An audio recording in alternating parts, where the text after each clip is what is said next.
Good afternoon everyone. आप सभी को a very very good afternoon. Good afternoon. Very good afternoon बेटा।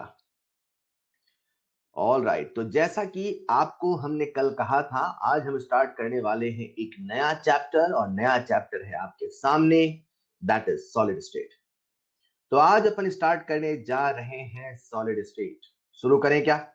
और मुझे उम्मीद है आप सब ने सरफेस केमिस्ट्री का होमवर्क कर लिया होगा, या कर रहे होंगे, या आज खत्म हो जाएगा। यस और नो? एग्जाम के लिए आपको प्रिपरेशन का समय मिलेगा। हर्षित बेटा पूरा कर लो, जिन्होंने कर लिया है। पर्वा बहुत अच्छे बेटा, आज हो जाएगा रिश्का, वेल डन, बहुत अच्छे। तो यार खत्म कर लेना है। फ्लो में ही चीजें होती हैं, जब उसे बाद में करो ना तो चीजें हो तो जाती हैं, बट वो कॉन्फिडेंस, वो फील नहीं आता। साथ में कर लो, साथ में खत्म कर लो, बहुत अच्छा है आपके लिए। ठीक है, लकी, डन सर, बहुत अच्छे, वेरी गुड। तो चलिए शुरू करें solid state. Let's start our new chapter.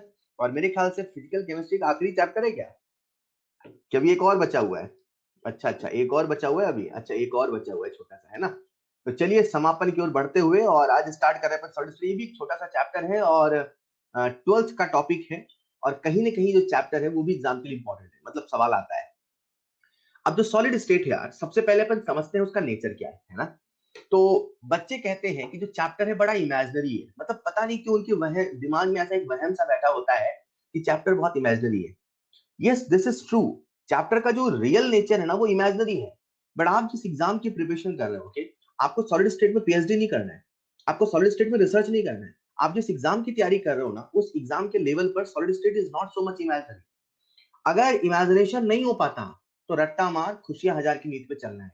Clear? मैंने क्या कहा? रट्टा मार, खुशियां हजार की नीति पे चलना है। मैं जैसा कहूं वैसा करना है। इमेजिन होगा, अच्छी बात है, मैं आपको इमेजिन कराऊंगा। और आज मेरे पास मॉडल नहीं है, निष्कास में कुछ मॉडल होंगे, वहां से देखेंगे। दिख गया आंखों को तो बहुत अच्छी बात है, और नहीं दिखा तो मान लेना है हाँ दुनिया ऐसी ही है। क्या कहा मैंने? दिख गया आंखों को तो बहुत अच्छी बात है, और नहीं दिखा तो मान लेना है हाँ दुनिया ऐसी ही है। जिस दिन आप इस थॉट से इस चैप्टर को पढ़ोगे ना, तो चैप्टर डिफिकल्ट नहीं है। क्लियर? और हम जिस एग्जाम की तैयारी कर रहे हैं, अपने को उस एग्जाम के हिसाब से बनना है, अपने को सॉलिड स्टेट में पीएचडी नहीं करना। तो लेट्स स्टार्ट सॉलिड स्टेट। जैसा चैप्टर होता है वैसी स्ट्रेटजी होती है।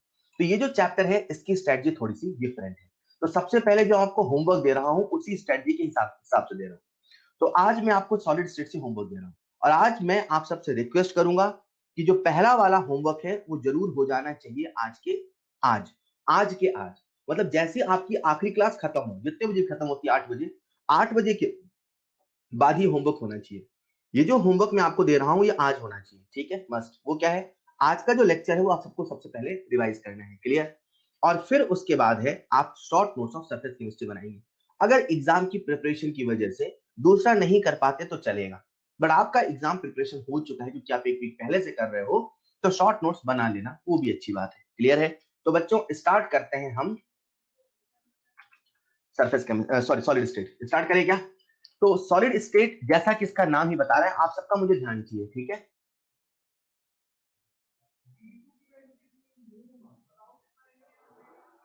रुचिका क्या लिखा आपने? सर जो स्टूडेंट टैब मोड में पढ़ते हैं उनकी आपकी वीडियो ऑनली तभी आती है जब आप फर्स्ट वीडियो ऑन करो देन स्लाइड। क्या आप सबको ऑडियो, वीडियो, प्रेजेंटेशन तीनों चीज क्लियर है? एक बार आगे बढ़ने के पहले, ऑडियो, वीडियो, प्रेजेंटेशन तीनों, ऑडियो, वीडियो, प्रेजेंटेशन तीनों सबको क्लियर है ना? किसी बच्चे ने कुछ नहीं लिखा है? Crystal clear, clear, audio, video, presentation. Ruchika आप क्या लिख रहे थे बेटा यार? आपको आ रहा है ना वीडियो, ऑडियो और प्रेजेंटेशन?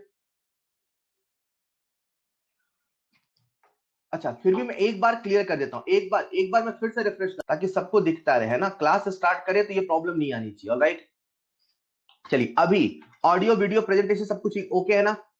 मुझे उम्मीद है ओके। चलिए स्टार्ट कर रहे हैं। तो जैसा कि चैप्टर का नाम ही इसका मतलब बता रहा है, सॉलिड स्टेट, मतलब हम इसमें सॉलिड के बारे में पढ़ेंगे। तो जैसा कि आप सब जानते हैं, अपने एनसीईआरटी के सिलेबस के अनुसार जो मैटर है उनको हम 3 स्टेट में क्लासिफाई कर सकते हैं। वैसे तो आज के समय में 2 स्टेट और आ चुके हैं, बट उनके भी पर बात नहीं कर रहे हैं। इन जनरल हम सब जानते हैं कोई भी मैटर है वो 3 तरीके से क्लासिफाई होता है, सॉलिड, लिक्विड और गैस। जैसा कि आपके सामने जो ये डायग्राम दिख रहा है, इसमें आपको वाटर के तीनों स्टेट नजर आ रहे हैं। मतलब वही वाटर कुछ एक कंडीशन पे सॉलिड है, तो कुछ एक कंडीशन पे लिक्विड है, तो कुछ एक कंडीशन पे गैस है। वही वाटर, दुनिया का कोई भी मैटर इन तीनों फिजिकल स्टेट में एडजस्ट कर सकता है। कभी तीनों में करता है, तो कभी दो में, तो कभी एक है। लेकिन ये मैटर की खासियत है कि अंडर सम सिचुएशंस वो इन तीनों फिजिकल स्टेट को अटेंड कर सकता है। जो गैसियस स्टेट है, जो मैटर का सबसे सिंपलेस्ट स्टेट है, जिसके बारे में आप लोग पढ़ते हैं बीओजी, जो कि बहुत आसान था, आपने देखा था। उससे थोड़ा सा डिफिकल्ट स्टेट आता है लिक्विड, जिसके बारे में हम लोगों ने पढ़ा सॉल्यूशन चैप्टर में। तो लिक्विड स्टेट जो गैस स्टेट से थोड़ा डिफिकल्ट है। इन सब से कहीं ज्यादा डिफिकल्ट है solid state, because solid pure mathematical and pure imaginative chapter है। बट आपका जो एग्जाम है, आपका जो नीट का सिलेबस है, उसमें ये चैप्टर का नेचर ऐसा नहीं है। मतलब this is not core imaginative chapter. Clear? बहुत आसान है, मैं तो ये कहता हूं सबसे आसान चैप्टर में सॉलिड स्टेट है, and you will realise this is really very simple. तो आज हम लोग बात करने वाले हैं मैटर की थर्ड फिजिकल स्टेट की, दैट इज सॉलिड स्टेट। अब बात करते हैं सॉलिड स्टेट पे। तो अपन पढ़ने वाले हैं सॉलिड स्टेट। तो सॉलिड स्टेट जब पढ़ने वाले हैं, तो एक बहुत बेसिक बात कि आखिर सॉलिड होते क्या है। तो हर कोई जानता है कि जो सॉलिड होते हैं, उनमें जो पार्टिकल्स होते हैं, उनमें इंटरमॉलिक्यूलर अट्रैक्टिव फोर्स बहुत ज्यादा होता है। आप सभी जानते हैं कि जो मॉलिक्यूल्स होते हैं, उनमें डिस्टेंस बहुत कम होता है। लेकिन जो लिक्विड होता है, उनमें डिस्टेंस थोड़ा ज्यादा होता है, और गैसेस में डिस्टेंस और ज्यादा होता है। Inter molecular attraction force solid में सबसे ज्यादा होता है, और जो पार्टिकल्स का मूवमेंट है, जो पार्टिकल का मॉलिक्यूलर मोशन है, वो सबसे कम होता है। The thing is they are strongly attracted. तो जब मॉलिक्यूल्स बहुत ज्यादा अट्रैक्टेड होते हैं, तो उनका मूवमेंट नहीं होता। ऐसा नहीं कि बिल्कुल नहीं होता है, वाइब्रेशन होता है, they have some motion, but very very less in compare to liquid, in compare to gas. सबसे ज्यादा जो काइनेटिक एनर्जी होती है, वो होती है गैसियस स्टेट में, और फिर उसके बाद लिक्विड में, फिर उसके बाद सॉलिड में। आप सब जानते हैं जो सॉलिड होता है, उसका एक डेफिनेट शेप होता है, उसका एक डेफिनेट साइज होता है, उसका एक डेफिनेट वॉल्यूम होता है। आप सब जानते हैं कि इन तीनों स्टेट ऑफ मैटर में जो सॉलिड स्टेट में है, उसमें एटम सबसे करीब होता है। बच्चों, दुनिया के जब सभी सॉलिड को देखा गया, इमेजिन करो आप लोग सॉलिड स्टेट पढ़ रहे हो, कितनी बड़ी दुनिया है, कितना बड़ा ब्रह्मांड है। जब हम इस दुनिया के सभी सॉलिड्स को देखते हैं, तो बच्चों आप चौंक जाओगे जान के कि दुनिया के सभी सॉलिड्स को हमने दो तरीके से क्लासिफाई कर दिया। जितने भी सॉलिड आपके आसपास, आप एक बार नजर घुमा के देखो अपने कमरे में, न जाने कितने सॉलिड नजर आ रहे हैं। और वो जो सॉलिड हैं, वो या तो क्रिस्टलाइन है, या तो अमॉर्फस है। all solids all solids can be classified under these two category, that is either they are crystalline or they are amorphous। ये क्लासिफिकेशन का बेसिस क्या था? ये क्लासिफिकेशन का बेसिस था अरेंजमेंट ऑफ कॉन्स्टिट्यूएंट पार्टिकल। जो पार्टिकल उनको बना रहे थे, उनका अरेंजमेंट कैसा है, ऐसा पाया गया। दुनिया के कुछ सॉलिड ऐसे थे जिनमें एक डेफिनेट ज्योमेट्री हुआ करती थी, जिनमें की एक डेफिनेट पैटर्न हुआ करता था, और वो पैटर्न का रिपीटिशन हुआ करता था।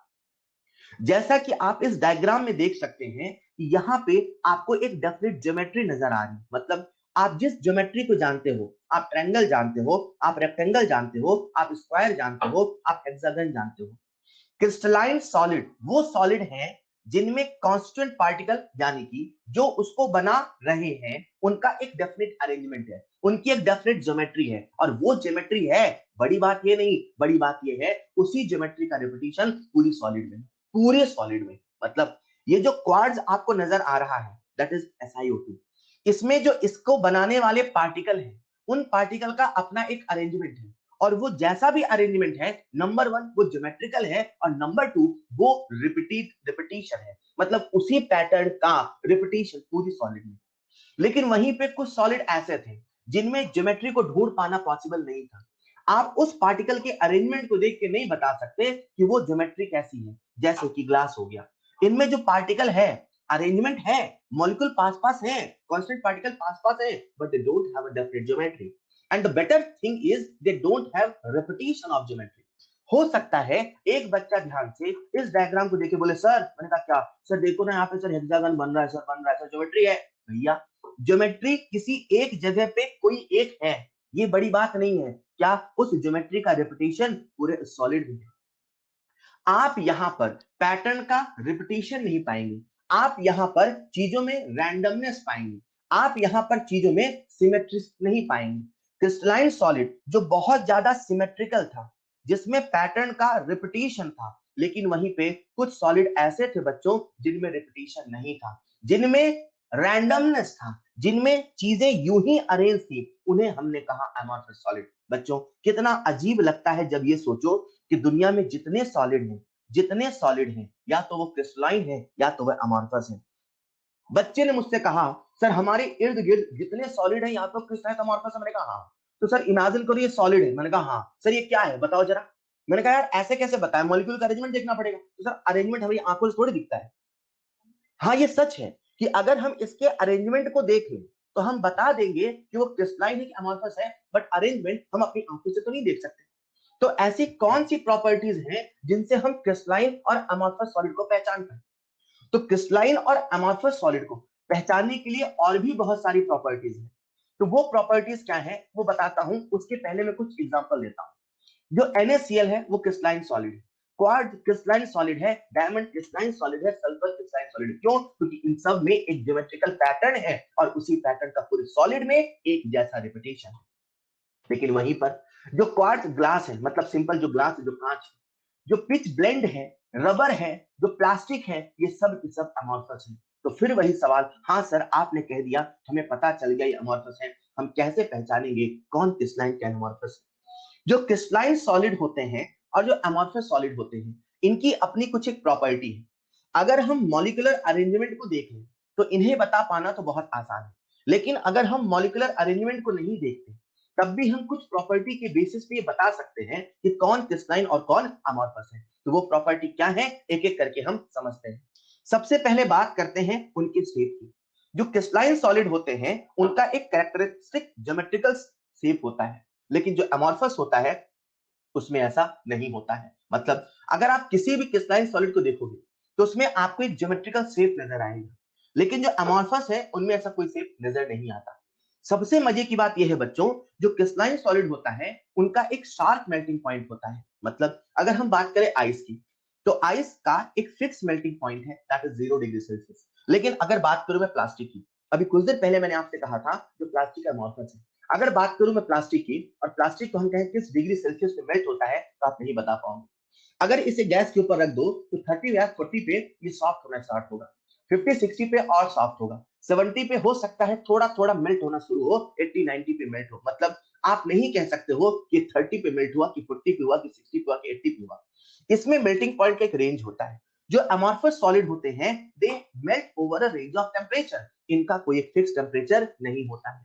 मजे की बात यह है बच्चों, जो क्रिस्टलाइन सॉलिड होते हैं इनका जो हीट ऑफ फ्यूजन है वो भी फिक्स होता है, लेकिन जो अमॉर्फस होते हैं इनका हीट ऑफ फ्यूजन भी कोई डेफिनेट नहीं होता। मतलब कुछ एक पार्ट का कुछ एक हीट ऑफ फ्यूजन होगा और कुछ एक पार्ट का कुछ और होगा।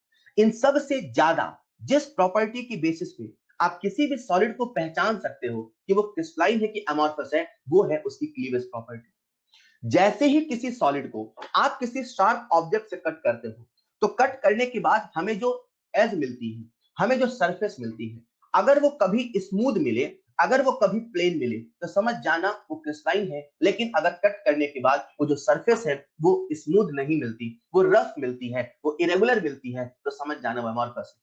फॉर एग्जाम्पल, अगर कभी कहीं पे कंस्ट्रक्शन का काम चल रहा हो, लोग बाग वो लोहे की रॉड कट करते हैं ना, लोहे की छड़ जो होती है उसे काटते रहते हैं। अगर कभी आप लोहे की छड़ को कटते हुए देखो तो कटने के बाद जो लोहे की रॉड होती है उसका सरफेस होता है बिल्कुल स्मूथ, बिल्कुल चिकना होता है, शाइन करता है। ये गुण है क्रिस्टलाइन सॉलिड का, चमकने का। अगर आप किसी भी क्रिस्टलाइन सॉलिड को देखोगे तो उसके अंदर ये उसकी क्वालिटी है, और कट करने के बाद ये क्वालिटी और निखर जाती है। लेकिन कभी प्लास्टिक को काट के देखो, कभी लकड़ी को काट के देखो, कटने के बाद जो सरफेस आता है वो रफ आता है। जब कभी किसी शार्प ऑब्जेक्ट से कट किया जाता है तो जो अमॉर्फस सॉलिड है उसमें इरेगुलर शेप आता है। हाँ ये सच है कि आप उनके अरेंजमेंट को नहीं देख सकते, लेकिन इन प्रॉपर्टी के बेसिस पर भी आप बता सकते हो कौन क्रिस्टलाइन और कौन अमॉर्फस है। जैसा कि मैंने कुछ देर पहले आपसे कहा, जो क्रिस्टलाइन सॉलिड होते हैं उनमें पार्टिकल्स का अरेंजमेंट होता है और वो अरेंजमेंट ज्योमेट्रिकल होता है। ज्योमेट्रिकल होता है बड़ी बात नहीं, उसी ज्योमेट्री का रिपीटेशन होता है, बड़ी बात है। एंड दैट्स व्हाई वी से कि जो क्रिस्टलाइन सॉलिड है वो लॉन्ग रेंज ऑर्डर के होते हैं, लेकिन जो अमॉर्फस सॉलिड है वो शॉर्ट रेंज ऑर्डर के होते हैं। सर जब इसमें ज्योमेट्री है ही नहीं, जब इसमें पैटर्न है ही नहीं, तो सर उसे हम क्या शॉर्ट रेंज क्यों कह रहे हैं? आप उसे ये बोलो ना उसमें कोई ज्योमेट्री है नहीं। नहीं, ऐसा नहीं है। जो अमॉर्फस होते हैं उनमें कहीं पर कोई पैटर्न होता है। फॉर एग्जाम्पल आप इसमें कहीं पर कोई ज्योमेट्री पा सकते हो, लेकिन वो जो ज्योमेट्रिकल पैटर्न है ना उसका रिपीटिशन नहीं होगा, उसका रिपीटिशन एक रेंज तक नहीं होगा, थोड़ी देर तक होगा, थोड़ी देर तक वैसा होगा, उसके बाद कुछ और होगा। So we used to say they are short range order, लेकिन जो अमॉर्फस है, जो क्रिस्टलाइन है, they are long range order. अगर आप मॉलिक्यूलर अरेंजमेंट को नहीं देख सकते तो इन प्रॉपर्टी के बेसिस पर भी क्रिस्टलाइन और अमॉर्फस सॉलिड की पहचान कर सकते हैं। लोगों ने जब सॉलिड को देखा तो उन्होंने इतना तक कह दिया कि जो क्रिस्टलाइन सॉलिड होते हैं सच में वही असली वाले सॉलिड होते हैं, अमॉर्फस तो नकली है, सूडो है। तो लोगों ने कहा ऐसा क्यों? ऐसा क्यों समझना है तो बच्चों याद करो, अगर कभी कोई पुरानी बिल्डिंग हो या कभी ऐसा आपने देखा होगा, पुरानी बिल्डिंग में कांच लगे होते हैं, बहुत पुरानी बिल्डिंग हो, मतलब वो जो पुराने ब्रिटिश के समय की जो कोर्ट वगैरह है ना, कोर्ट कचहरी, उनको कभी देखना उनकी बिल्डिंग। या घर में कभी कोई कांच का बर्तन हो जो स्टोर रूम में रखा हो, कांच का बर्तन जो स्टोर रूम में रखा हो और 10 से 15 साल पुराना सा होता है ना, कभी कभी घर में कोई सामान कांच के बर्तन रख देते हैं और बहुत समय पुराना रखा रहता है। अगर आप उसे आफ्टर लॉन्ग टाइम देखोगे तो आप एक चीज देखोगे कि वो जो कांच होते हैं, जैसे मान लो ग्लास की बात करूं, बिल्डिंग ग्लास है, तो नीचे नीचे क्या होता है, वो ग्लास मोटा हो जाता है, मतलब आपको लगेगा कि वो ग्लास नीचे से मोटा हो गया है, ऊपर से पतला हो गया है। जो कांच के बर्तन होते हैं जो 10 से 15 साल के बाद अब देखो तो लगता है कांच ऐसे बेंड हो गया है। वैसे कांच बेंड नहीं होता, बट वो कांच जो स्टोर रूम में रखे हैं, कई सारे बर्तन साथ में रखे हुए हैं, उनको आप देखो तो जो कांच है वो बेंड नजर आता है। ऐसा क्यों हुआ यार? सॉलिड की जो डेफिनेशन होती है, they have a definite shape, they have definite size, definite volume. फिर यहाँ पे साइज उसका बदल कैसे गया, उसका शेप बदल कैसे गया? ऐसा इसलिए हुआ, जैसे मैं कांच की बात करूं तो जो कांच था ऊपर से फ्लो होके नीचे आ गया, मतलब इसमें बहुत बहुत बहुत स्लोली लेकिन बहुत कम फ्लूइडिक नेचर था। तो लोगों ने इतना तक कह दिया कि भैया ये जो अमॉर्फस सॉलिड है ना, ये सॉलिड कहलाने का हकदार नहीं भाई, ये तो नकली सॉलिड है, ये तो नकली सॉलिड है। तो लोगों ने कहा जो असली सॉलिड है, जिसमें सॉलिड के सारे गुण हैं, वास्तव में क्रिस्टलाइन सॉलिड है। बच्चों एक बात मुझे बताओ, किसमें पैटर्न का रिपीटिशन है, किसमें चीजें रिपीट हो रही हैं, किसमें ज्योमेट्री है, कहाँ चीजें एक जैसी नजर आ रही हैं, कौन ट्रू सॉलिड है? ऐसा कौन है? कौन सा सॉलिड है जहां पे चीजों का रिपीटिशन है? That is crystalline. बच्चों एक बात बताओ, कहां पे चीजों का रिपीटिशन है? क्रिस्टलाइन। कहां पे चीजों का रिपीटिशन नहीं है? अमॉर्फस। बच्चों एक बात बताओ, किसे पढ़ना आसान होगा, क्रिस्टलाइन को कि अमॉर्फस को? किसे आप आसानी से पढ़ सकते हो, जहां चीजों में सिमेट्री है उसे, कि जहां कुछ भी हो रहा है उसे? किसे पढ़ सकते हो? Crystalline. And you guys are lucky enough कि आप इतनी बड़ी दुनिया में से, इतने बड़े सॉलिड स्टेट में से केवल पढ़ते हो क्रिस्टलाइन सॉलिड। मतलब आपका जो सिलेबस है वो केवल क्रिस्टलाइन सॉलिड का है, अमॉर्फस सॉलिड का आपका सिलेबस नहीं है। बस पहचानना है, हाँ भैया ये है ये है। लेकिन जब हम डिटेल स्टडी करते हैं तो डिटेल स्टडी हम अमॉर्फस सॉलिड की नहीं करते, हम लोग करते हैं क्रिस्टलाइन सॉलिड की। तो चलो पढ़ना शुरू करते हैं क्रिस्टलाइन सॉलिड। पढ़े क्या? हम लोग क्या पढ़ रहे हैं? Solid state. उसमें भी क्या पढ़ रहे हैं? Crystalline solid. क्रिस्टलाइन सॉलिड ऐसे सॉलिड होते हैं जिनमें एक रेगुलर ज्योमेट्री होती है और वही ज्योमेट्री का रिपीटिशन होता है। क्लियर? अब दुनिया का कोई भी सॉलिड है, या तो क्रिस्टलाइन है या तो अमॉर्फस है। उन सॉलिड की एक बड़ी खास बात है, दैट इज एनाइसोट्रॉपिक। एक बार इसे समझते हैं, एनाइसोट्रॉपिक नेचर होता क्या है? जो क्रिस्टलाइन सॉलिड होते हैं they are anisotropic in nature, और जो अमॉर्फस होते हैं दे आर आइसोट्रॉपिक नेचर। ये होता क्या है? तो इसे ऐसे समझते हैं, आपके सामने यहाँ पे एक अरेंजमेंट नजर आ रहा है, पल भर के लिए आप इस लाइन को भूल जाओ, ए से बी सी से डी को भूल जाओ। इस अरेंजमेंट को आप मुझे देख के बताओ, ये जो अरेंजमेंट है इसमें सिमेट्री है कि अनसिमेट्री है? ये जो पार्टिकल का अरेंजमेंट है नीला और लाल आपको नजर आ रहा होगा, बच्चों मुझे एक बात बताओ, इसमें सिमेट्री है कि अनसिमेट्री है? सिमेट्री है। क्या आप इसमें किसी ज्योमेट्री को तलाश सकते हैं? अगर आप सेंटर से सेंटर को ज्वाइन करने स्टार्ट करें तो क्या आप किसी ज्योमेट्री को ढूंढ सकते हैं? हाँ ढूंढ सकते हैं। क्या उसी ज्योमेट्री का पूरे सॉलिड में रिपीटिशन है? हाँ है। बताओ ये जो डायग्राम आपके सामने बना है, ये जो कॉन्स्टिट्यूएंट पार्टिकल का अरेंजमेंट आपके सामने रखा है, बच्चों आप मुझे बताओ ये क्रिस्टलाइन है कि अमॉर्फस है? इस अरेंजमेंट को देख के आप सब मुझे बताएं ये क्रिस्टलाइन है कि अमॉर्फस है? आप सबने बिल्कुल सही जवाब दिया, सर ये क्रिस्टलाइन सॉलिड है। क्लियर? एक बार हम ए से बी डायरेक्शन में चलते हैं और एक बार हम सी से डी डायरेक्शन चलते हैं। बच्चों एक बात बताओ, किसी सॉलिड की जो प्रॉपर्टी है वो किस वजह से है? उसके अंदर जो पार्टिकल है उसकी वजह से है, कि आपकी वजह से है, कि हमारी वजह से है? किसी भी सॉलिड की जो प्रॉपर्टी है किसी भी सॉलिड की कोई भी प्रॉपर्टी है वो क्यों है? बिकॉज ऑफ कॉन्स्टिट्यूएंट पार्टिकल और बिकॉज ऑफ यू और बिकॉज ऑफ मी। आइस का मेल्टिंग पॉइंट 0 डिग्री सेल्सियस है, आपकी वजह से है कि मेरी वजह से है कि उस आइस के अंदर जो एटम का अरेंजमेंट है उनकी वजह से है, ऑब्वियसली पार्टिकल वजह से। कहीं ना कहीं आप इस बात से सहमत है सर, जैसे पार्टिकल होंगे वैसा ही प्रॉपर्टी होगा? बोलो हाँ या ना। एक बार हम क्या करते हैं, ए से बी के डायरेक्शन में चलते हैं, चलो चलते हैं, चलो चलते हैं, चलो ना। ए से बी के डायरेक्शन में हम सब चल रहे हैं। जब हम ए से बी के डायरेक्शन में चलते हैं तो लेफ्ट हैंड साइड में मिला नीला नीला नीला नीला, राइट हैंड साइड मिला लाल लाल लाल लाल। मतलब जब इस डायरेक्शन में चलेंगे तो प्रॉपर्टी वैसी मिलेगी जैसी नीले और लाल के होने से मिलती है। लेकिन जब हम सी से डी के डायरेक्शन में चलते हैं तो क्या मिला? लाल नीला लाल नीला लाल नीला लाल, नीला लाल नीला लाल नीला लाल नीला लाल। मतलब जो पार्टिकल का अरेंजमेंट ए से बी की डायरेक्शन में है वो पार्टिकल का अरेंजमेंट सी से डी की डायरेक्शन में नहीं है। मतलब अरेंजमेंट पार्टिकल का बदल गया, मतलब डायरेक्शन के बदलने से वो प्रॉपर्टी बदलेगी कि नहीं बदलेगी? मैं आपसे पूछ रहा हूं, डायरेक्शन के बदलने से पार्टिकल का अरेंजमेंट बदल गया, तो आप मुझे बताओ डायरेक्शन के बदलने से प्रॉपर्टीज बदलेंगी कि नहीं बदलेंगी? प्रॉपर्टीज बदलेंगी कि नहीं बदलेंगी? हाँ बदलेंगी। मैं आपको बता दूं, जो क्रिस्टलाइन सॉलिड होते हैं क्योंकि उनमें पार्टिकल का अरेंजमेंट एक जैसा होता है, इसी वजह से डायरेक्शन के बदलने से प्रॉपर्टीज जैसे कि रिफ्रैक्टिव इंडेक्स, जैसे कि इलेक्ट्रिकल कंडक्टिविटी, ये कुछ ऐसी प्रॉपर्टीज हैं जो डायरेक्शन के बदलने से बदल जाती हैं क्योंकि पार्टिकल का अरेंजमेंट बदल जाता है। पार्टिकल का अरेंजमेंट क्यों बदल गया? क्योंकि पूरे सिस्टम में एक जैसा अरेंजमेंट है, तो अलग डायरेक्शन में अलग है, अलग डायरेक्शन में अलग है। क्लियर? इसे हम लोग कहते हैं एन आइसोट्रॉपिक। क्या कहते हैं? An isotropic. तो जो क्रिस्टलाइन सॉलिड है उसमें डायरेक्शन के बदलने से प्रॉपर्टीज बदल रही हैं, उसे हम कहते हैं एन आइसोट्रॉपिक। लेकिन वहीं पर अगर अमॉर्फस होता तो अमॉर्फस में पैटर्न का रिपीटिशन नहीं होता, कुछ भी कहीं भी एवं कुछ भी होता। मतलब इमेजिन करो ये लाल लाल लाल लाल लाल है, कौन है ये? लाल लाल लाल लाल लाल है। इन सब के बीच में कहीं हम बीच में बैठा देते हैं नीले नीले नीले, यार रैंडम है तभी तो अमॉर्फस है ना। जब आपने सिमेट्री बना के बैठाया, सिमेट्री बना के अरेंजमेंट किया तो काहे का अमॉर्फस है? मैंने अभी एक रैंडम तरीके से पार्टिकल्स का अरेंजमेंट कर दिया, चलो किसी डायरेक्शन में चलते हैं, चले चलो ऊपर से नीचे चलते हैं, क्या मिला? नीला नीला लाल लाल नीला नीला लाल लाल नीला, कुछ भी मिला। इधर चलते हैं तो क्या मिला? नीला लाल लाल नीला नीला नीला लाल लाल, कुछ भी मिला। इधर चलते हैं तो क्या मिला? ये जो डायग्राम आपके सामने बना है, जो पहला डायग्राम है जहां कुछ लोग एक्सरसाइज करते नजर आ रहे हैं, इनमें चीजें आपको सिमेट्रिकल नजर आ रही। This this structure, this arrangement is an example of crystalline. लेकिन जो दूसरा ये भीड़ है, ये जो क्राउड आपको नजर आ रहा, जहां पर कहीं कोई कुछ भी बैठा है, this is an example of amorphous. जो अमॉर्फस होता है इसी भीड़ की तरह होता है। तो किसी भी डायरेक्शन में चलने पर, लेट्स से इस डायरेक्शन में गए तो थोड़ा सा लाल ज्यादा मिला, थोड़ा सा कम मिला, लेकिन कुछ दूर जाने के बाद नीला ज्यादा मिला, लाल कम मिला, तो ओवरऑल जो इफेक्ट होता है वो किसी भी डायरेक्शन में चलने पे बराबर होता है।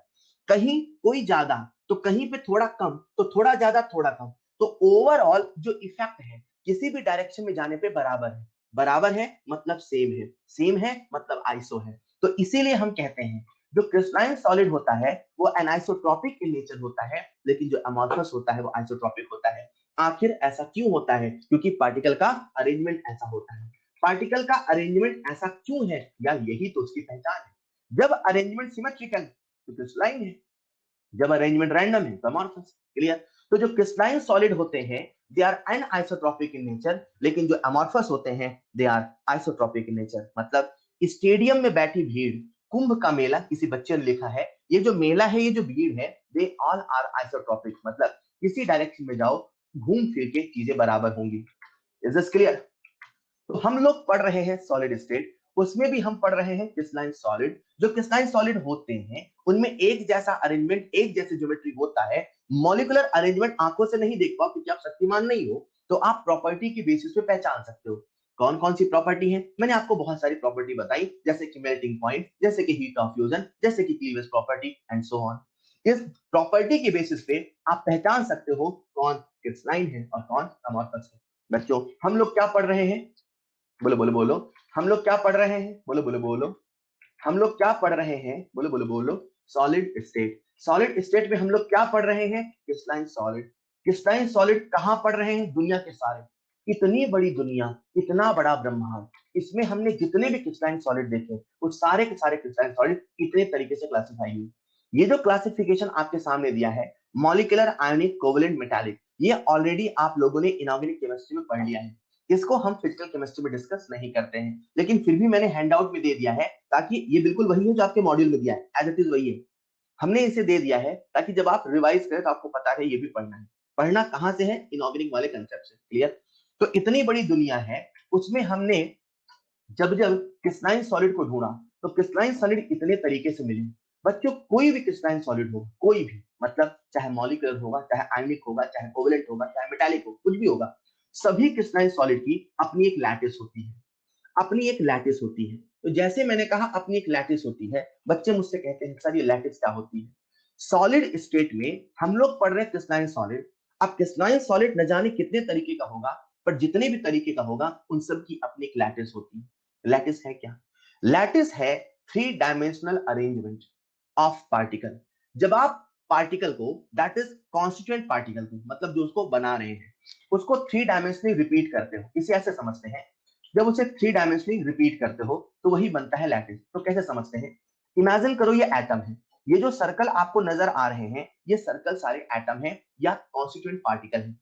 कॉन्स्टिट्यूएंट पार्टिकल जो उसको बना रहे हैं, ये जो कॉन्स्टिट्यूएंट पार्टिकल होते हैं, कभी एटम होते हैं, तो कभी मॉलिक्यूल होते हैं, तो कभी आयन होते हैं। डिपेंड करता है वो सॉलिड कैसा है, आयनिक सॉलिड है कि कोवेलेंट सॉलिड है कि मेटालिक सॉलिड है कि कैसा सॉलिड है। तो जैसा सॉलिड होगा वैसा उसको उसका कांस्टेंट पार्टिकल होगा।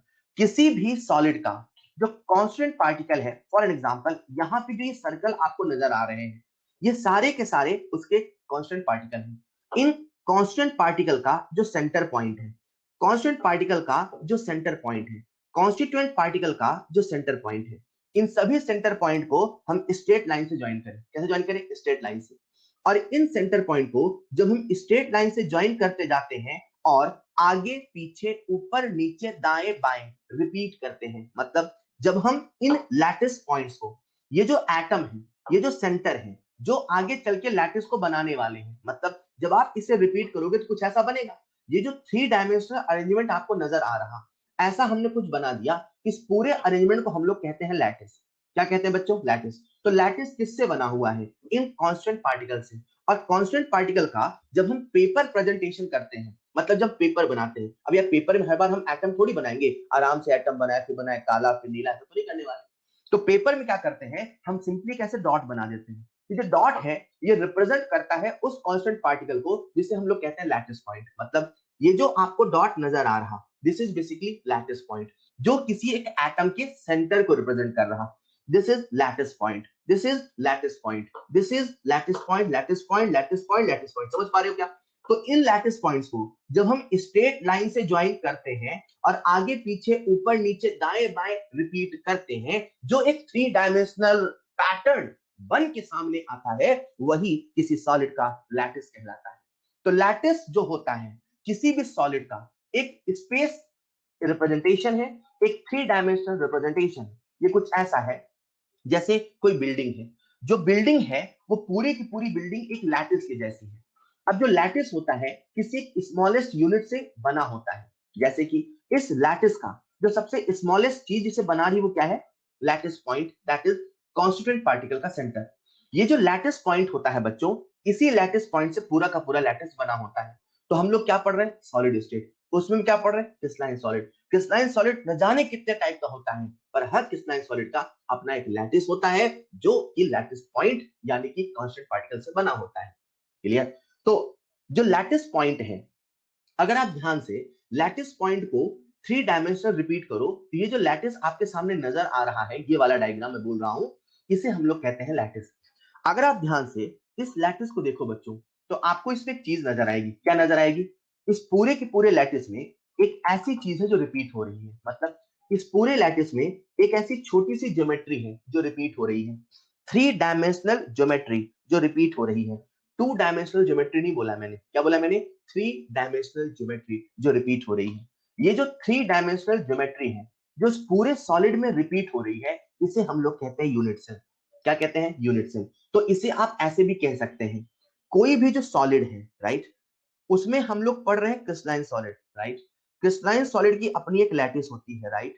जो लैटिस होता है सबसे छोटे हिस्से यूनिट सेल से बना होता है, राइट। जो यूनिट सेल है वो बना होता है लैटिस पॉइंट से।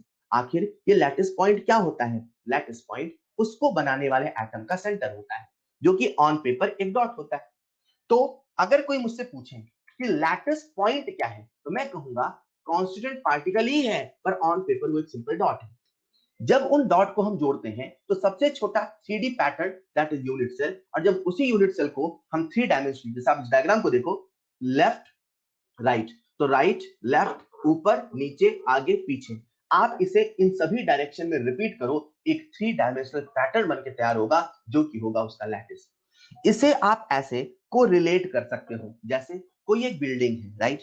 अब जो बिल्डिंग है उसमें कई सारे फ्लोर हैं। इमेजिन करो ये जो आपके सामने बना है एक बिल्डिंग है, अपने आप में क्या है ये बिल्डिंग। तो जो बिल्डिंग है वो पूरी की पूरी लैटिस है। क्या है वो? लैटिस। अब बिल्डिंग में फ्लोर है, तो इमेजिन करो ऊपर वाला, ये ऊपर वाला सेकंड फ्लोर है, ये नीचे वाला फर्स्ट फ्लोर है। अब हर फ्लोर में कमरे हैं, तो ये कमरा है। तो जो कमरा होता है, जो रूम होता है, वैसा ही रूम हर जगह रिपीट होता है। अगर आप कभी किसी बिल्डिंग को देखो तो एक जैसा पैटर्न हर फ्लोर में रिपीट होता है। तो किसी एक फ्लोर में जो सबसे छोटा हिस्सा है, दैट इज कमरा। जो कमरा है वो यूनिट सेल है, और कमरा किससे बना हुआ है? छोटी छोटी ईंट से, ब्रिक से। तो जो ब्रिक्स हैं उन्हें आप लैटिस मान सकते हैं। जैसे ये दीवार है, ये दीवार किससे बनी है? इन छोटी छोटी ईंटों से। तो ईंटों को आप लैटिस पॉइंट मान सकते हैं, कमरे को आप यूनिट सेल मान सकते हैं, और पूरी बिल्डिंग को आप लैटिस मान सकते हैं। इतना बड़ी दुनिया है यार, इतनी बड़ी दुनिया है, उसमें इतने सारे सॉलिड हैं, इतने सारे सॉलिड की लैटिस है। लैटिस बना है यूनिट सेल से, यूनिट सेल बना है किसी लैटिस पॉइंट से। बच्चों, हम सॉलिड को पढ़ना चाहते हैं, हम क्रिस्टलाइन सॉलिड को पढ़ना चाहते हैं। And the best part is, पूरे सॉलिड को पढ़ने के लिए आपको पूरे सॉलिड को पढ़ने की आवश्यकता नहीं है। आप उसमें जो सबसे छोटा रिपीटिंग पार्ट है उसे समझ लो, उसे समझ लिया तो पूरे सॉलिड को समझ लिया। अगर इस सॉलिड को आप पढ़ना चाहते हो, इस सॉलिड को समझना चाहते हो, इस पूरे सॉलिड को पढ़ने की आवश्यकता नहीं है। आप तो केवल इसमें जो सबसे स्मॉलेस्ट रिपीटिंग यूनिट है, स्मॉलेस्ट रिपीटिंग पैटर्न है, आप मात्र उसे पढ़ लो, पूरे सॉलिड को पढ़ लोगे। इसकी जो डेंसिटी होगी वही पूरे सॉलिड की डेंसिटी है। इसमें जैसा अरेंजमेंट होगा वही पूरे सॉलिड का अरेंजमेंट होगा। इसकी जो पैकिंग एफिशिएंसी होगी वही पूरे सॉलिड की होगी, क्योंकि जैसा इसमें होगा वही पूरे सॉलिड में होगा। And that's why it is very easy to learn crystalline solid. और हम लोग वही पढ़ रहे हैं। क्लियर? अरे क्लियर। तो हम लोग क्या पढ़ रहे हैं बच्चों? एक बार फिर से बोलेंगे, हम लोग क्या पढ़ रहे हैं? नहीं लिखना चाहते तो बोलेंगे सॉलिड स्टेट।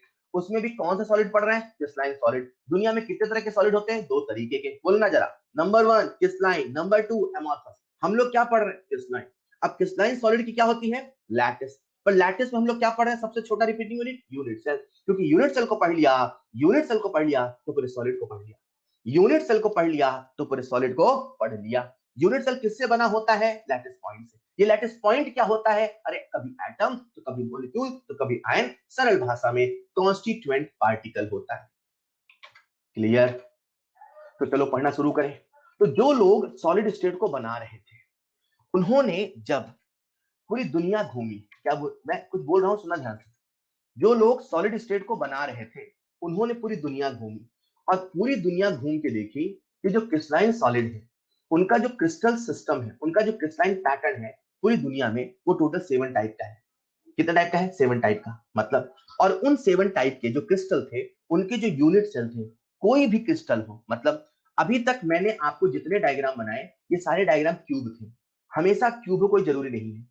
तो उन्होंने जितने भी यूनिट सेल देखे, उस पूरी दुनिया की बात हो रही है, पूरी ब्रह्मांड की बात हो रही है, उन्होंने जितने यूनिट सेल देखे वो 4 तरीके के थे। वो कभी प्रिमिटिव थे तो कभी सेंटर्ड थे। अब जो सेंटर्ड थे वो 3 तरीके के थे, या तो फेस सेंटर थे, या तो बॉडी सेंटर थे, या तो एंड सेंटर थे। मतलब आप जहां बैठे हो बच्चों अपने कमरे में, इधर उधर देखो जरा, देखो क्या आपको सॉलिड नजर आया?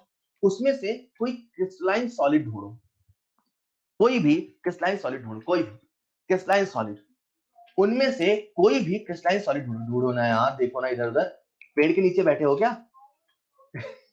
जहां भी आप बैठे हो वहां आसपास देखो, कोई क्रिस्टलाइन सॉलिड नजर आया क्या? अब वो जो क्रिस्टलाइन सॉलिड है, कोई मेटल नजर आया, ठीक है, तो वो क्रिस्टलाइन सॉलिड है। और वो जो क्रिस्टलाइन सॉलिड है तो उसका अपना एक लैटिस होगा, मतलब कितना बड़ा सॉलिड है यार। उस लैटिस का एक छोटा सा यूनिट सेल होगा। वो जो यूनिट सेल है इन्हीं चारों में से कोई एक है, पक्की बात है। या तो वो प्रिमिटिव है, या तो वो फेस सेंटर्ड है, या तो वो बॉडी सेंटर्ड है, या तो एंड सेंटर्ड है। ये क्या होता है एक बार वो बता देता हूँ, ठीक है। एक बच्चा लिख रहा है sir I am in train with एक कह रहा है सर हिमालय पर है। हाँ बेटा, हिमालय पे भी है क्रिस्टलाइन सॉलिड है। आप जहां पर भी हैं आपके आसपास क्रिस्टलाइन सॉलिड जरूर है। तो मैं कह रहा हूं कोई भी क्रिस्टलाइन सॉलिड होगा, कोई भी क्रिस्टलाइन सॉलिड होगा, इन्हीं चारों में से एक होगा। तो एक बार इनका मतलब सीखते हैं। सबसे पहला है प्रिमिटिव। जो प्रिमिटिव यूनिट सेल है उसे हम लोग कहते हैं सिंपल यूनिट सेल। कभी प्रिमिटिव बोल देता है, कभी सिंपल बोल देता है, शब्दों से कंफ्यूजन नहीं चाहिए।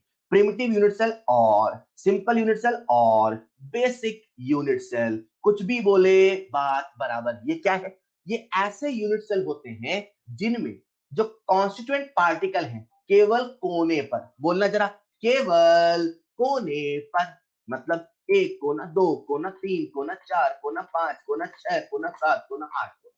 तो मैं कहूंगा ये जो यूनिट सेल है ये बेसिक यूनिट सेल है, ये सिंपल यूनिट सेल है, ये प्रिमिटिव यूनिट सेल है। क्लियर? तो दुनिया के जितने क्रिस्टल हैं उनका जो यूनिट सेल होगा या तो प्रिमिटिव होगा, कहने का मतलब होगा कि एटम या तो केवल कोने पे बैठा होगा। अगर प्रिमिटिव नहीं होगा तो और क्या होगा? अगर प्रिमिटिव नहीं होगा तो हो सकता है वो बॉडी सेंटर्ड। बॉडी सेंटर्ड क्या है? एटम सभी कोने पर तो बैठा ही बैठा हो, साथ में वो बॉडी के सेंटर पे बैठा हो। एटम या तो बॉडी सेंटर्ड होगा या तो फेस सेंटर्ड होगा। ये फेस सेंटर्ड क्या होगा? सभी कोने पर तो बैठा ही बैठा हो, सभी कोने पर तो एटम हो ही हो, साथ में सभी फेस के सेंटर पे हो। अब ये जो सिस्टम आपको नजर आ रहा है उसमें कितने फेस हैं? ऊपर, नीचे, दाएं, बाएं, यस और नो, आगे, पीछे। जैसे बोलूं वैसे बोलना है, ऐसे ही चलना है। ऊपर बोलना तो नीचे, आगे बोलना तो पीछे, दाएं बोलना तो बाएं, आगे काम आएगा। क्लियर? ऊपर नीचे, ऊपर नीचे दो फेस, दाएं बाएं दो दो चार, आगे पीछे छह, हर फेस के सेंटर पे। तो ऊपर वाले फेस के सेंटर पे, नीचे वाले फेस के सेंटर पे, दाएं वाले फेस के सेंटर पे, बाएं वाले फेस के सेंटर पे, आगे वाले फेस के सेंटर पे, पीछे वाले फेस के सेंटर पे, हर फेस के सेंटर पर भी बैठा हो। मेरी बात को गौर करिएगा बच्चों, मैंने नहीं कहा फेस सेंटर का मतलब है फेस के सेंटर पे हो। मैंने क्या कहा? फेस सेंटर का मतलब है सभी कोने पर तो हो ही सही, कोने के साथ साथ सभी फेस के सेंटर पर हो। मैंने नहीं कहा बॉडी सेंटर का मतलब है बॉडी के सेंटर पे हो, मैंने कहा कोने के साथ साथ बॉडी के सेंटर पे हो। फेस सेंटर का मतलब है फेस सेंटर के साथ साथ कोने पर हो, मतलब कोने पर होना जरूरी है। नेक्स्ट आता है एंड सेंटर। एंड सेंटर मतलब होता है एटम सभी कॉर्नर पर तो हो और किसी दो अपोजिट फेस के सेंटर पे हो। Any two opposite face centre, मतलब कोई भी दो फेस ले लो, ऊपर वाला फेस, नीचे वाला फेस, दाएं वाला फेस, बाएं वाला फेस, आगे वाला फेस, पीछे वाला फेस, कोई भी दो फेस। बच्चों, इतनी बड़ी दुनिया है, इतने सारे सॉलिड हैं, सारे सॉलिड के जो यूनिट सेल हैं इन्हीं चारों में से कोई एक होने वाले हैं। कितनी चौंकाने वाली बात है। सर क्या जिसने बनाया होगा पूरी दुनिया घूम के आया होगा? सर क्या जिसने सॉलिड स्टेट बनाया होगा पूरी दुनिया घूम के आया होगा? बच्चों आप चौंक के हैरान हो जाएंगे, जिसने सॉलिड स्टेट बनाया था, जिसने सारा क्रिस्टलाइन सिस्टम पढ़ा था, वो एक कमरे में बैठ के सारी बातें करी थी। मतलब उसने सारी बातें एक कमरे में बैठ के करी है, ऑन पेपर करी है। और आप चौंक के और हैरान हो जाओगे जितना कुछ पाया गया, जितना कुछ उसने लिखा, सच में ऐसा ही दुनिया में पाया गया। यार ये साइंस है, साइंस का जादू है। यहां से सूरज की दूरी नापने के लिए सूरज तक जाने की आवश्यकता नहीं पड़ी, दुनिया के सारे सॉलिड को पढ़ने के लिए दुनिया घूमने की आवश्यकता नहीं पड़ी। ये सब कुछ बनाया गया on the basis of mathematical symmetrical concept. मतलब आपके सिलेबस में वो है नहीं, वरना आपको बताते एक में क्यूबिक का फील दिलाता रहे, हाँ यार ऐसा ही तो होगा। बट ये सब कुछ मैथमेटिकल सिमेट्रिकल कंसेप्ट के बेसिस बनाया गया। और उन्होंने कहा, जो बना रहे थे उनका नाम अभी आने वाला है, अच्छा लिखा हुआ है ऊपर, ब्रेविस। उन्होंने कहा कि भैया दुनिया में जितने भी सॉलिड हैं उनके यूनिट से यही चार होने वाले हैं, पांचवा नहीं होगा गारंटी है, पांचवा नहीं होगा गारंटी है। या तो प्रिमिटिव होगा, बच्चों बोलना है, या तो प्रिमिटिव होगा, या तो बॉडी सेंटर्ड होगा, या तो फेस सेंटर्ड होगा, या तो एंड सेंटर्ड होगा। और मन में पोजीशन भी याद करो, प्रिमिटिव में एटम कहां कहां, याद करो, जैसा बोलू वैसा करना है। प्रिमिटिव में एटम कहां कहां, सभी कोने पर। बॉडी सेंटर में एटम कहां कहां, सभी कोने के साथ साथ बॉडी के सेंटर पे। फेस सेंटर में एटम कहां कहां, सभी कोने के साथ साथ सभी फेस के सेंटर पे। और एंड सेंटर में एटम कहां कहां, सभी कोने के साथ साथ किसी भी दो अपोजिट फेस के सेंटर पे।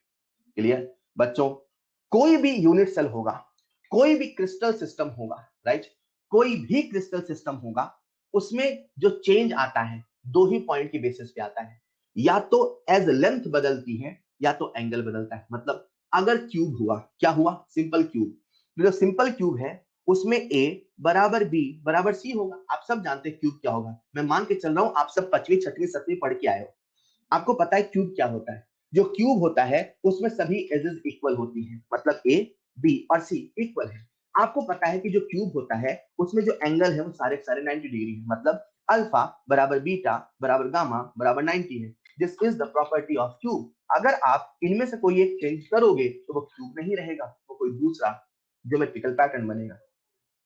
मैं आपको बता दूं इसी के बेसिस पे टोटल 7 क्रिस्टल सिस्टम दुनिया में पाए गए, टोटल 7 क्रिस्टल सिस्टम पाए गए, और वो क्या थे आपको याद करने हैं।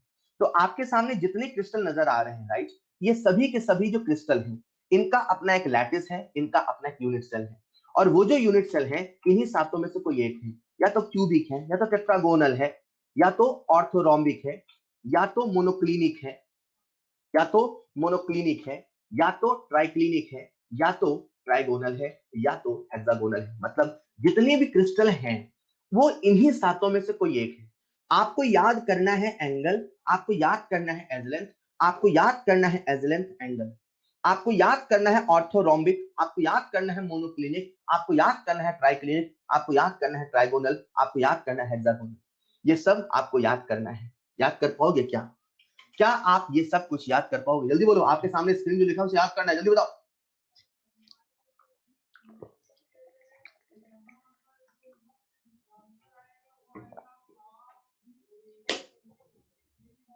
चलो, तो मैं आपको याद करने का तरीका बता देता हूं, ठीक है? मैं अपने तरीके से बता रहा हूं, ध्यान से सुनना।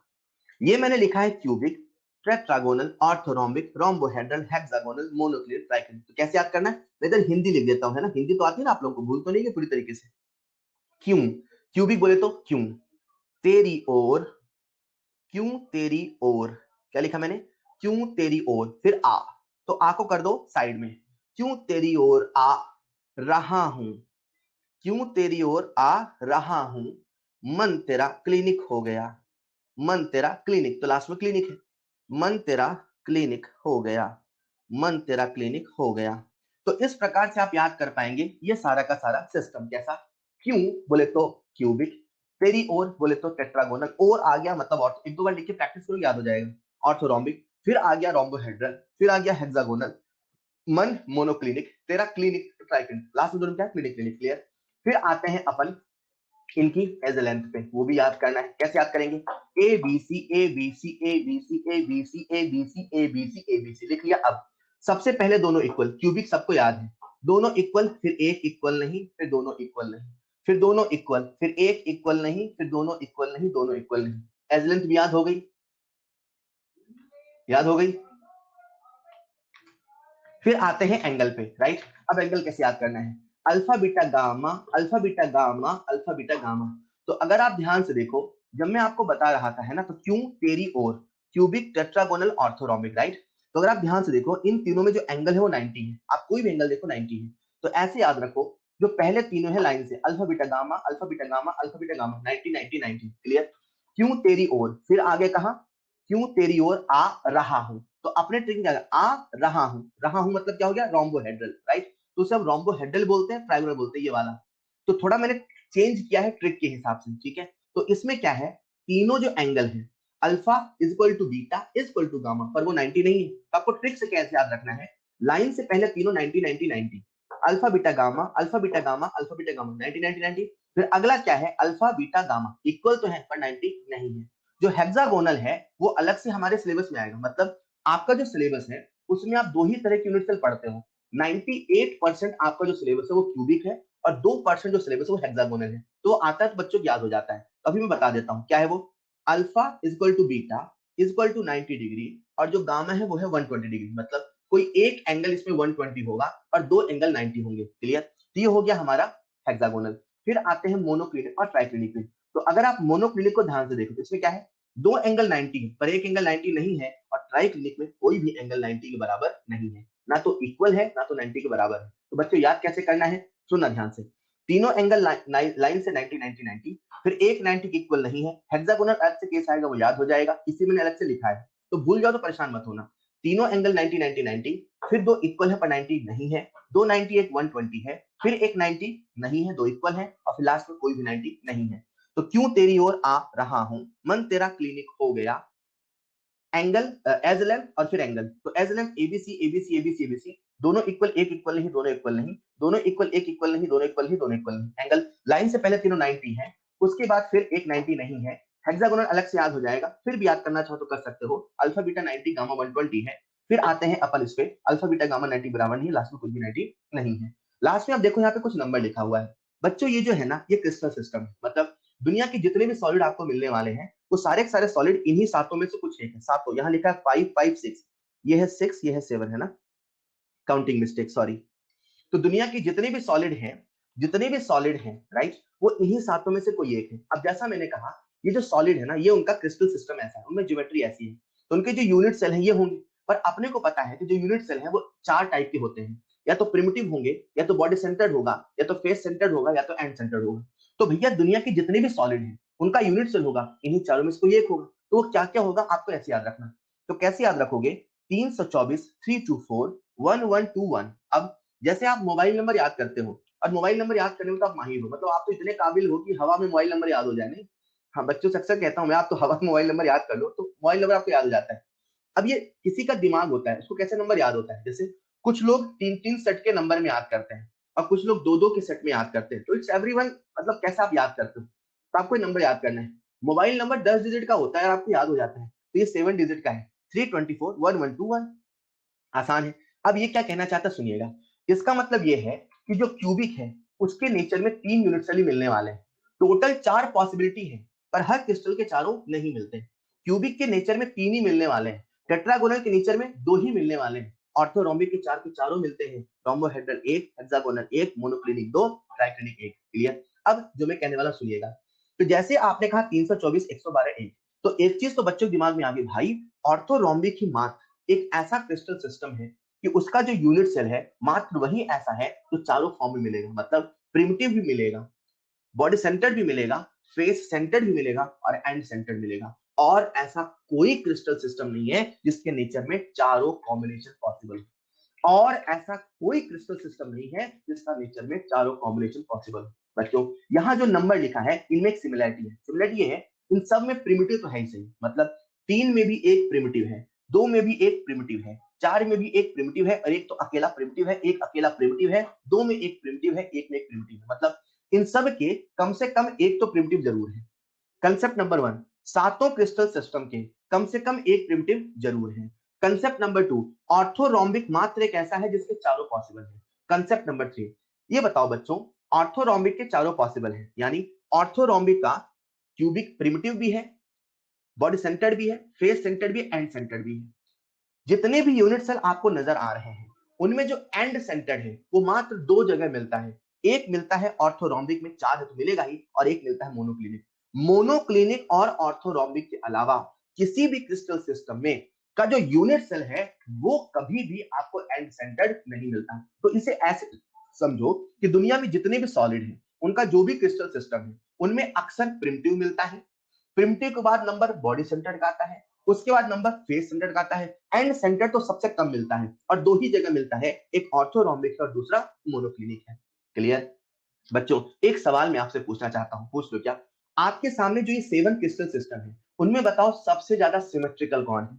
उनमें बताओ सबसे ज्यादा सिमेट्रिकल कौन है, जिसमें सब कुछ बराबर है, सब कुछ बढ़िया है, सबसे ज्यादा सिमेट्रिकल कौन है? और बिल्कुल सही जवाब दिया आपने, क्यूब। और बच्चों आप सब जान के हैरान हो जाएंगे, इतनी बड़ी दुनिया है, इतने सारे क्रिस्टलाइन सॉलिड हैं, इतने सारे क्रिस्टल सिस्टम है, लेकिन आप उनमें सबसे सिंपल केस केवल क्यूबिक पढ़ रहे हैं। मतलब आपका सिलेबस कितना सिंप्लीफाइड, आपको ये बताना चाह रहा हूं। You are studying only cubic crystal system. Is this clear? आप केवल क्यूबिक सिस्टम ही पढ़ रहे हैं। बच्चे एक बात बताओ, सबसे ज्यादा अनसिमेट्रिकल कौन है? सबसे ज्यादा अनसिमेट्रिकल कौन है? कोई भी एज इक्वल नहीं है, इसमें कोई भी एंगल इक्वल नहीं है, ऐसा कौन है? कौन है सबसे घटिया? That is triclinic.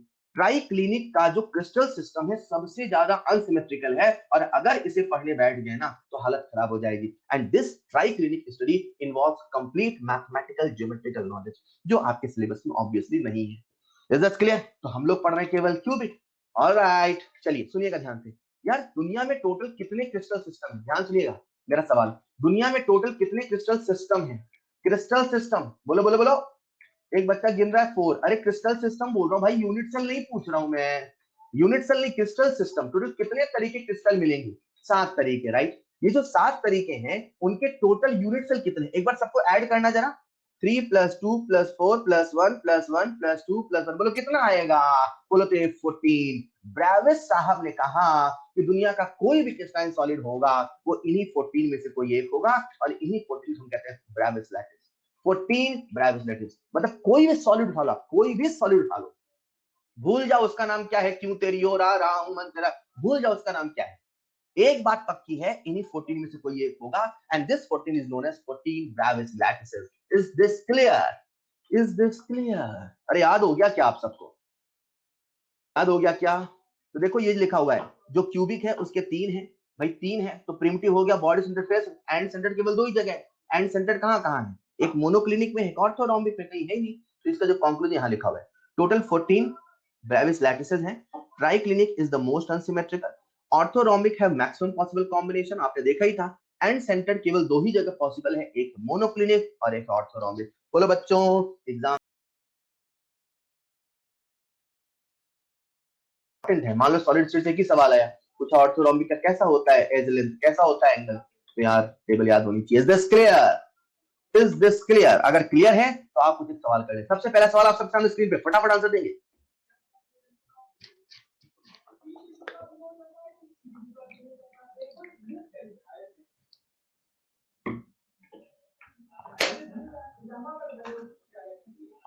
लाइन से बच्चों ने सही आंसर दिया 4, मुझे समझाने की आवश्यकता नहीं है, क्या बात है। अगला सवाल आपके सामने स्क्रीन पर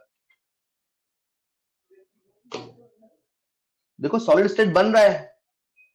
सारे सवाल आप शुरू से, स्टार्टिंग से सारे आंसर सही देने लगे, और यार इस सवाल का आंसर भी सभी बच्चों ने सही दिया, आप छा गए। Again your answer is correct, line से सही आंसर दिया आपने, क्या बात है। अगला सवाल आपके सामने स्क्रीन पर, अगला सवाल आपके सामने स्क्रीन पर। अभी टेबल मैंने याद करवाई थी, आप चाहे तो खुद से टेबल बनाए। चलो टेबल दिखा दूं क्या मैं एक बार फिर से? देख लो, a बराबर b बट c बराबर नहीं है, मतलब 2 एजेस तो इक्वल है पर एक एज इक्वल नहीं है। तो अपने को जाना होगा टेबल में, और टेबल मैंने आपको बताई क्या? तो सोचो ऐसा कौन सा क्रिस्टल सिस्टम है जिसमें 2 एजेस बराबर हैं पर एक के बराबर नहीं है? एक तो हो गया टेट्रागोनल और एक हो गया हेक्सागोनल। तो टेट्रागोनल और हेक्सागोनल, यानी देखते हैं कौन सा ऑप्शन है, 1 and 3। सो आंसर होगा 1 and 3। क्लियर? क्लियर, क्या बात है, बहुत बढ़िया। तो चलो हम लोग पढ़ रहे हैं सॉलिड स्टेट, उसमें पढ़ रहे हैं क्रिस्टलाइन सॉलिड। इतनी बड़ी दुनिया में टोटल 40 यूनिट सेल होने वाले हैं, but we are lucky enough, हम केवल सबसे simplest case cubic unit cell पढ़ने वाले हैं। और मैंने जैसा भी आपसे कहा, जो क्यूबिक है उसका है नंबर 3, मतलब उसके 3 तरह के यूनिट सेल मिलने वाले हैं। क्यूबिक के 3 ही मिलने वाले हैं, या तो प्रिमिटिव मिलेगा, या तो बॉडी सेंटर्ड मिलेगा, या तो फेस सेंटर्ड मिलेगा। 324 याद आया ना, पहले नंबर 3 था। मतलब जो क्यूबिक यूनिट सेल है उसके में 3 ही केस पढ़ने हैं। एंड सेंटर्ड होता ही नहीं भाई उसका, तो एंड सेंटर का लोड अपने को नहीं लेना। क्लियर? एंड सेंटर केवल ऑर्थोरोम्बिक और मोनोक्लिनिक में, वो अपने को नहीं पढ़ना। तो अपने को पढ़ना है क्यूबिक यूनिट सेल, उसमें पढ़ना है प्रिमिटिव, बॉडी सेंटर्ड और पढ़ना है face centred. Is this clear? तो चलो पढ़ना शुरू करते हैं। तो जब भी हम यूनिट सेल पढ़ेंगे, क्यूबिक यूनिट सेल, तो सबसे पहले क्यूब को ढंग से पहचान लें, क्योंकि अगर आप क्यूब को पहचानोगे नहीं तो फिर क्यूबिक यूनिट सेल पढ़ने मजा आएगा नहीं। ये जो आपके सामने बना है क्यूब है। एक बच्चा कहता है सर क्या बात कर रही है, क्यूब है? ये जो आपके सामने बना है ये क्यूब है, राइट? तो इसे हम कहते हैं क्यूब, जिसे आप बचपन से जानते हो, ये है क्यूब। ये क्यूब है, और इसमें बताओ मुझे टोटल कितने कॉर्नर है? टोटल कितने कॉर्नर है गिन के बताओ। टोटल कितनी बॉल रख रहा हूं मैं? 1 2 3 4 5 6 7 8। टोटल कितने कॉर्नर है जल्दी से बताएंगे? टोटल कितने कॉर्नर? 8। वाह बहुत बढ़िया, फर्स्ट पार्ट का आंसर आपने सही दिया। टोटल कितने फेसेस हैं? मेरा पहला सवाल था टोटल कितने कॉर्नर, सही। टोटल कितने फेसेस हैं? कितने फेस हैं? 6। ऊपर नीचे दाएं बाएं आगे पीछे, करेक्ट। टोटल कितने फेस हैं? 6, बिल्कुल सही जवाब। टोटल कितनी एजेस हैं? टोटल कितनी एजेस हैं? 12। अरे यार आपको सब आता है यार। 1 2 3 4, 4 ऊपर 4 नीचे, 5 6 7 8 9, 10, 11, 12। क्या बात है। टोटल कितनी एजेस हैं? 12। ये भी आपने सही जवाब दिया। टोटल कितने फेस डायगोनल है? टोटल कितने फेस डायगोनल है? टोटल कितने फेस डायगोनल है? ऑलराइट, तो किसी एक फेस को पकड़ते हैं। हमने सामने वाला फेस पकड़ लिया सामने वाला फेस। चलो इसे पकड़ लेते हैं, इधर आ भाई। तो सामने वाला फेस ये रहा, राइट। अब इस सामने वाले फेस में कितने फेस डायगोनल है? तो अब देखो ना, एक फेस डायगोनल, डायगोनल आप जानते हो ना, दो अपोजिट वर्टेक्स को जो मिलाने से बनता है, दैट इज डायगोनल। तो एक डायगोनल ये हुआ और एक डायगोनल ये हुआ। कितने डायगोनल हो गए? दो। तो एक फेस पर दो डायगोनल, तो टोटल कितने फेस हैं? 6। एक फेस पर दो एफ डी, तो टोटल अपने पास है 6 फेस, तो टोटल हो गए 12 एफ डी। बोलो कितने एफ डी? 12। बोलो कितने की एफ डी? 12। फिर आता है बी डी। बी डी बोले तो बॉडी डायगोनल। यार सबसे पहले बात करते हैं, ये जो आपके सामने क्यूब नजर आ रहा, इसमें बॉडी डायगोनल होगा क्या? बॉडी डायगोनल होता है दो अपोजिट वर्टेक्स को मिलाने से बना लाइन। मतलब एक वर्टेक्स ये वाला ले लो उस कोने का, तो एक वर्टेक्स आपको लेना होगा इस कोने का, तो उस कोने का इस कोने का एक वर्टेक्स हो गया। बोलो हाँ या ना। ऐसे कितने कोने हैं? 4। तो इधर वाले से इधर, इधर वाले से इधर, इधर वाले से इधर, इधर वाले से इधर, आगे वाले से पीछे वाले, पीछे वाले से आगे वाले। सिंपल। 4 कोने तो 4 लाइन बनेगी। कितनी बीडी होगी बच्चों? 4 बीडी। आप सबने बिल्कुल सही जवाब दिया। इसे हम एक एक करके देखते हैं। कितने कॉर्नर हैं? 8। कितने फेसेस हैं? 6। कितनी एजेस हैं? 12। कितने बॉडी डायगोनल है? 4। कितने फेस डायगोनल है? 12। राइट। अगला सवाल है कितने बॉडी सेंटर है? कितने बॉडी सेंटर है? किसी भी क्यूब में कितने बॉडी सेंटर होते हैं? तो कैसे देखेंगे? बॉडी सेंटर की डेफिनेशन क्या, एक बार ये भी देख लो। बॉडी सेंटर की डेफिनेशन है जहां सारे बॉडी डायगोनल इंटरसेक्ट करते हैं। ये सब मैथमेटिकल वर्ड है एक्चुअली, है ना। तो ये एक बॉडी डायगोनल, ये दूसरा बॉडी डायगोनल, ये तीसरा बॉडी डायगोनल और ये चौथा बॉडी डायगोनल, तो चारों जिस पॉइंट पे इंटरसेक्ट करते हैं दैट इज बॉडी सेंटर। तो एक क्यूबिक यूनिट सेल में एक ही बॉडी सेंटर होता है। क्लियर? ये कुछ बेसिक बातें हैं जो आपको याद होनी चाहिए। क्या आपको सारी बातें याद हैं? सबको याद है यार, आप सब बहुत अच्छे हैं। नेक्स्ट है अपने सामने नंबर ऑफ अल्टरनेट एजेस। बताओ कितने अल्टरनेट एजेस होती हैं? अल्टरनेट मतलब एक छोड़ के। कितने अल्टरनेट एजेस होती हैं? कितनी अल्टरनेट एजेस होती हैं? कितनी अल्टरनेट एजेस होती हैं? जल्दी बताओ। तो देखते हैं डायग्राम, देखो जरा।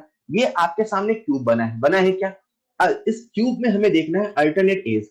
तो एक एज को छोड़ के दूसरी एज, फिर ऐसे ही एक एज को छोड़ के दूसरी एज। कितनी अल्टरनेट एजेस हो गई? 4।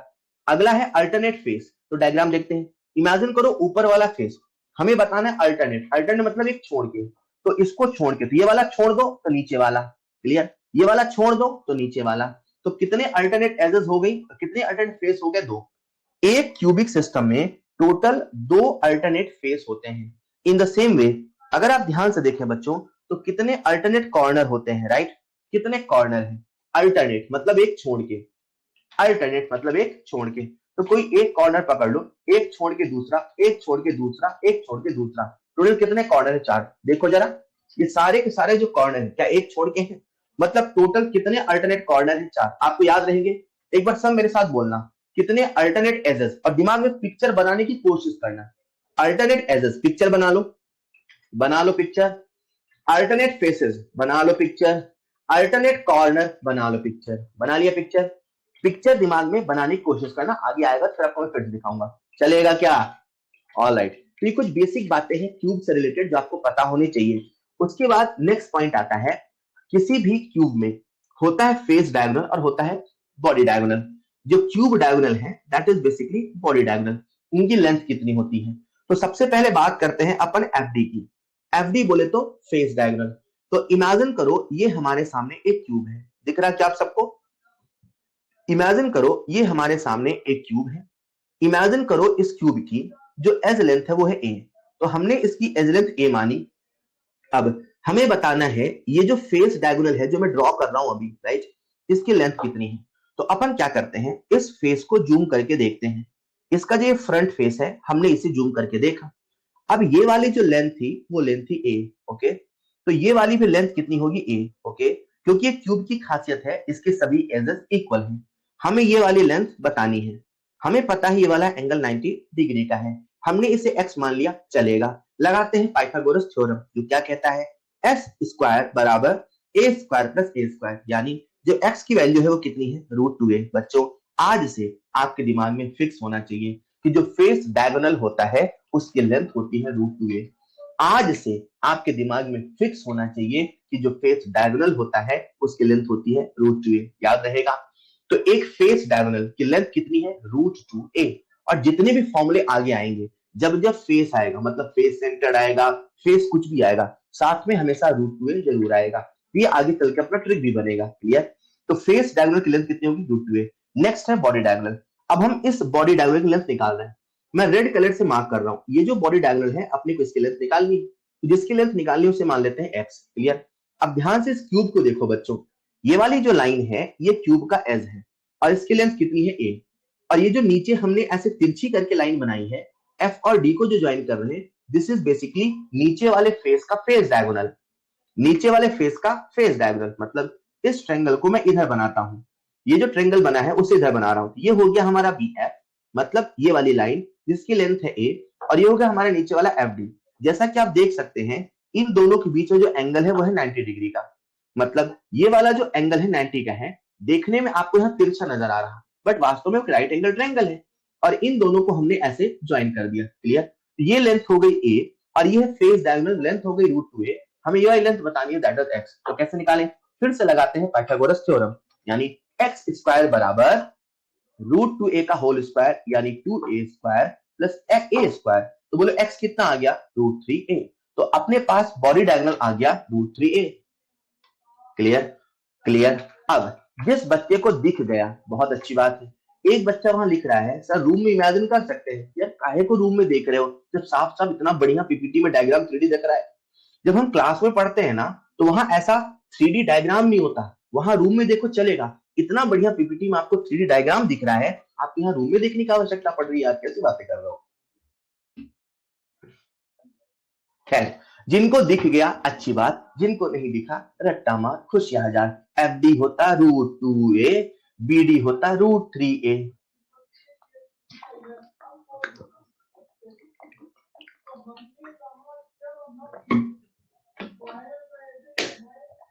जबरदस्ती रूम में क्यों देखें यार, जब यहाँ दिख रहा है साफ साफ। तो ऑफलाइन में बच्चों को नहीं दिखता सर कहाँ है, सर कहाँ अपोजिट है, तुमने देखा देख बेटा ये कोना, अब यहाँ काहे का है ना।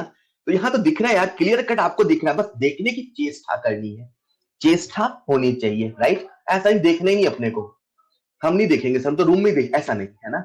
तो अपने को दिख गया तो ठीक है, नहीं तो होना चाहिए। अब याद क्या, FD बोले तो बोलना जरा √2a, BD बोले तो √3a, क्लियर। हम क्यूबिक यूनिट सेल को पढ़ना चाहते हैं, तो क्यूबिक यूनिट सेल को पढ़ने के पहले ऑलराइट, तो हम क्यूबिक यूनिट सेल को पढ़ना चाहते हैं, तो क्यूबिक यूनिट सेल को पढ़ने के पहले हमने क्यूब को समझा, हमने देखा उसमें कितने कॉर्नर हैं, कितने फेसेस हैं, FD की लेंथ कितनी है, BD की लेंथ कितनी, कोई दिक्कत।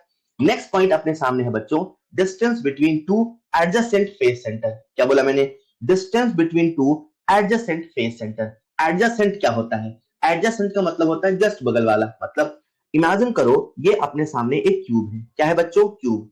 अब देखो जरा ये क्यूब है, अपने सामने ये क्यूब है, देखो क्यूब दिख रहा है क्या, देखो देखो देखते रहना जरूर। ये आपके सामने हमने एक क्यूब बनाया, अब हमें इसमें ढूंढना है एडजेसेंट फेस। गौर करिएगा, मैं अभी अल्टरनेट फेस नहीं बोल रहा हूं, मैं क्या बोल रहा हूं एडजेसेंट फेस। तो एडजेसेंट फेस देखते हैं, तो सबसे पहले नीचे वाला फेस पकड़ लेते हैं, पीला पीला दिख रहा है आपको। अब इस पीले के जस्ट बगल में कौन है बताओ, इस पीले के जस्ट बगल में कौन है, ये बगल वाला फेस बना ले। तो बगल वाला फेस मैंने दूसरे कलर से बना लिया, दैट इज नीला नीला। तो आप देख सकते हैं जो ये पीला नीला है ये अड़ोसी पड़ोसी है, मतलब जस्ट बगल बगल, यस और नो। अब हमें बताना है कि जो ये पीला और नीला है इन दोनों का जो सेंटर है उनके बीच में कितनी डिस्टेंस है। तो बच्चों ध्यान से देखिएगा, पीले वाले का सेंटर ये रहा, अब हम बना लेते हैं नीले वाले का सेंटर। तो जो नीले वाले का सेंटर है वो ये रहा, इन दोनों सेंटर की डिस्टेंस बतानी है। ये ध्यान से देखना, यहां से यहां तक और यहां से यहां तक ये छोटा सा ट्रायंगल हमने जूम करके बना लिया। तो छोटा सा ट्रायंगल हमने जैसे इधर बनाया, तो इस पूरे एज की लेंथ कितनी है a, तो ये उसका हाफ है, क्योंकि सेंटर मैंने बोला है ना, तो हाफ की लेंथ कितनी होगी a/2, ये कितना होगा a/2, अपने को x निकालना है। तो बताओ x की वैल्यू कितनी आएगी? कोई भी बच्चा इसमें पाइथागोरस थ्योरम लगा सकता है और मुझे बता सकता है x कितना आएगा। यस और नो, यस और नो, बोलो x कितना आएगा? तो x स्क्वायर बराबर a square by 4 plus a square by 4 चलेगा। तो जब आप इसे सॉल्व करेंगे बच्चों तो x की वैल्यू आती है a बाई रूट 2, बोलो चलेगा। आज से आपको याद हो जाए क्या, दो एडजेसेंट फेस के बीच में डिस्टेंस है a by root 2, a by root 2, आसान है क्या? अच्छा रोज फिजिक्स में आता है यार, ये दो एडजेसेंट फेस सेंटर के बीच में ये डिस्टेंस हो गई a बाई रूट 2, यस और नो। नेक्स्ट है हमारे सामने distance between two adjacent edge centre, ये एज पकड़ लो उसका सेंटर, ये एज पकड़ लो उसका सेंटर, सेंटर सेंटर दूरी बतानी है। क्लियर? एक बच्चा मुझसे कहता है सर ये जो सेंटर आपने लिया है और कोई इधर उधर ले सकते? बिल्कुल ले सकते हैं यार, हमें जो सामने दिख रहा है अपन उसको फील कर रहे हैं, ठीक है? तो इनके बीच की हमें डिस्टेंस बतानी है, again a by two, again Pythagoras theorem, again कितना आएगा a बाई रूट 2। आपको ये सारा डाटा याद होना चाहिए। तो आज का जो मैंने होमवर्क दिया है ना, वो एक्चुअली होमवर्क इसी वजह से दिया ताकि जिन बच्चों को नहीं याद है एक बार याद कर ले, जिनको याद है कोई दिक्कत ही नहीं है, एक बार आप फटाफट हैंडआउट देख लेना। कोई दिक्कत यहां तक? कोई दिक्कत यहां तक? चलेगा। तो ये सारी बात हो गई क्यूब की। अब क्यूब में क्या होता है बेटा, एक सबसे इंपॉर्टेंट पॉइंट होता है दैट इज कंट्रीब्यूशन का, एक बार उसे समझते हैं, ठीक है? आज मेरे पास मॉडल नहीं है, नेक्स्ट क्लास में कुछ मॉडल लेके आऊंगा। तो ऐसा समझते हैं अपन, इमेजिन करो मैंने आपके सामने, ठीक है, ऐसा एक क्यूब बनाया, ठीक है? आप सबका ध्यान चाहिए, ये मैंने आपके सामने एक ऐसा क्यूब बनाया। तो इमेजिन करो ये क्यूब है। अब जैसा कि आप सब जानते हैं जो क्यूब है बेसिकली एक यूनिट सेल है, और जो यूनिट सेल है किसी एक बहुत बड़ी लैटिस का हिस्सा है। मतलब आपको हम दिखाते केवल एक क्यूब है, लेकिन सच्चाई में जो सॉलिड है उसमें केवल एक क्यूब तो नहीं है ना, उस सॉलिड में न जाने ऐसे कितने क्यूब है। वो शुरू वाले डायग्राम जो अपन बात कर रहे थे, तो अगर आपको शुरू वाले डायग्राम याद हो, राइट, तो उनमें बहुत सारे क्यूब थे, पर उनमें से हम पढ़ते किसी एक क्यूब को है। किसी एक क्यूब को क्यों पढ़ते हैं? क्योंकि किसी एक को पढ़ना आसान है, और जैसा एक है वैसा बाकी पूरे सॉलिड में है। क्लियर? एक का मास निकाल लो, पूरे सॉलिड की निकालना है तो मल्टीप्लाई तो करना है। एक की डेंसिटी निकाल लो, और जो डेंसिटी होती है वो इंटेंसिव होती है, तो पूरे सॉलिड की वही होगी। तो कहने का मतलब ये हम पढ़ एक रहे, पर भूल न जाना एक ही यूनिट सेल है पूरे सॉलिड में। तो इमेजिन करो ये यूनिट सेल आपको दिख रहा है, क्लियर? अब ये यूनिट सेल जो बना है ये बना है लैटिस पॉइंट से, तो ये जो सेंटर पॉइंट है they are basically lattice point. अब जैसा कि आप सब जानते हैं जो लैटिस पॉइंट होता है बेसिकली किसी एटम का सेंटर है। तो इमेजिन करो एक सेंटर ये है, एक ये है, एक ये है, एक ये है, एक ये, एक ये, एक ये, एक ये, ऐसे टोटल 8 एटम है। तो मैं बच्चों से एक सवाल पूछता हूं, बेटा एक बात बताओ, हमें इस यूनिट सेल में कितने एटम नजर आ रहे हैं? हमें इस यूनिट सेल में कितने एटम नजर आ रहे हैं? कितने एटम आपको नजर आ रहे हैं? कितने आपको नजर आ रहे हैं? 8। फिर मेरा दूसरा सवाल है, क्या उस यूनिट सेल में इफेक्टिव तौर पे 8 एटम है? मतलब ये जो यूनिट सेल है जिसमें आपको 8 एटम नजर आ रहे हैं, क्या ये 8 के 8 पूरी तरीके से इस यूनिट सेल का हिस्सा है? ये कुछ ऐसा है, मान लो कोई क्लास चल रही है और क्लास में कोई बच्चा बैठा है, राइट? तो क्लास में जो बच्चा बैठा है, जैसे ऑफलाइन क्लास में अक्सर होता है, जो बच्चा बैठा है, इमेजिन करो ये बच्चा बैठा है, ठीक? अब ये जो बच्चा है इसका ध्यान 50% क्लास में है और इसका ध्यान 50% घर में है। बेचारे को घर की याद आ रही क्योंकि दिवाली आ गई है, इमेजिन करो होली आ गई है। अब ये 50% क्लास में है, 50% घर में है। तो मैं अगर किसी से पूछूं ये बच्चा क्लास में जो बैठा है, मतलब दिख मुझे क्लास में रहा, पर क्या पूरी तरीके से क्लास में है? तो द आंसर इज नहीं, ये पूरी तरीके से क्लास में नहीं है। क्यों क्लास में नहीं है? क्योंकि इसका ध्यान कहीं और है। तो फिर मेरा अगला सवाल, अगर ये बच्चा पूरी तरीके से क्लास में नहीं है तो बताओ इसका क्लास में कितना कॉन्ट्रीब्यूशन है? इस बच्चे का कॉन्ट्रीब्यूशन क्लास में कितना है? इस बच्चे का कॉन्ट्रीब्यूशन क्लास में कितना है? तो the answer is half. The same thing happens here. दिखते तो हमें 8 हैं पर सच में 8 नहीं होते। तो सर मतलब क्या है इस लाइन का कि सच में 8 नहीं है? सच में का मतलब यह है कि वास्तव में जब कभी कोई एटम पूरी तरीके से उस यूनिट सेल में होता है, जैसे आप देखो ये जो डायग्राम आपके सामने बना है, इसमें जो एटम है वो बॉडी के सेंटर पे बैठा है। तो जो एटम बॉडी के सेंटर पे है उस यूनिट सेल की, वो केवल उसी यूनिट सेल का है और किसी दूसरे यूनिट सेल का उसमें कोई कंट्रीब्यूशन नहीं है। मतलब this atom which is sitting in the body center is completely present inside this unit cell। तो जब कभी कोई चीज उस यूनिट सेल में पूरी तरीके से है तो हम कहेंगे उसका 100% कंट्रीब्यूशन। जब कभी कोई चीज, कोई एटम 2 यूनिट सेल में डिवाइड है तो हम कहेंगे हाफ कंट्रीब्यूशन। कभी कोई चीज 4 में डिवाइड है, हम कहेंगे 1/4 कंट्रीब्यूशन। जब कभी कोई चीज 8 में डिवाइड है, हम कहेंगे 1/8 कंट्रीब्यूशन। मतलब क्या है, जरा सुनिएगा। होता क्या है, हमें जैसा दिखता है वैसा होता नहीं, तो हमें यहाँ पे एटम का कंट्रीब्यूशन निकालना होता है, राइट। तो सबसे पहले है, जब कभी सेंटर पे हो तो उसका कंट्रीब्यूशन 1 होगा। लेकिन अगर कभी कोई एटम फेस के सेंटर पे है, तो जब कभी एटम फेस के सेंटर पे होता है तो वो 2 क्यूब पे डिवाइड है। तो इमेजिन करो ना, इमेजिन करो कि ये जो एटम है ये फेस के सेंटर बैठा है, राइट। तो इस एटम का आधा हिस्सा इस वाले यूनिट सेल में है और इसका आधा हिस्सा इस वाले यूनिट सेल में है। तो वास्तव में एक यूनिट सेल में उसका कितना कंट्रीब्यूशन है, उसका कितना मास कैलकुलेट करोगे, उसका कितना प्रॉपर्टी लोगे। हाँ, तो जब कभी कोई फेस के सेंटर पे होता है उसका कंट्रीब्यूशन हाफ होता है, जब कभी कोई बॉडी के सेंटर पे होता है उसका कंट्रीब्यूशन 1 होता है। इन द सेम वे, जब कभी कोई एटम एटम किसी एज के सेंटर पे है, तो इमेजिन करो इस एज के सेंटर पे है, तो ऐसा इमेजिन करो इस क्यूब के साथ और कितने क्यूब पॉसिबल है। तो इस क्यूब के ऊपर एक क्यूब, इस क्यूब के बगल में क्यूब, उसी एज से कितने क्यूब बन रहे हैं, राइट। क्योंकि इस एज से जितने क्यूब बन रहे हैं वो एटम भी तो उन सभी क्यूब का हिस्सा है। तो एक एज से कितने क्यूब बनाए जा सकते हैं, 4। तो वहां पे जो एटम बैठा है वो कितने क्यूब में डिवाइड है, 4। तो उस एटम का किसी एक में कितना कंट्रीब्यूशन है, 1/4। 1/4 यानी अगर कभी कोई किसी एज के सेंटर पे होगा तो कंट्रीब्यूशन कितना होगा, 1/4। इन द सेम वे, अगर कभी एटम किसी कॉर्नर पे है तो ऐसा सोचो किसी कॉर्नर से कितने क्यूब बनाए जा सकते हैं। तो बच्चों ऐसे इमेजिन करो, ये जो मैं मार्क कर रहा हूं अभी आपके सामने, ठीक है, देखना जरा, ये जो मैं मार्क कर रहा हूं आपके सामने, ऐसे मार्क कर दिया, ये एक क्यूब है जो मैंने बना दिया।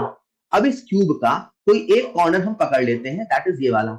अब इस कॉर्नर से कितने क्यूब बनाए जा सकते हैं, तो जैसे बोलूं वैसे सुनना, ठीक। इस क्यूब के एक ऊपर क्यूब, इस क्यूब के एक पीछे क्यूब, यस और नो। इस कॉर्नर से बनाना हमें, इस कॉर्नर से।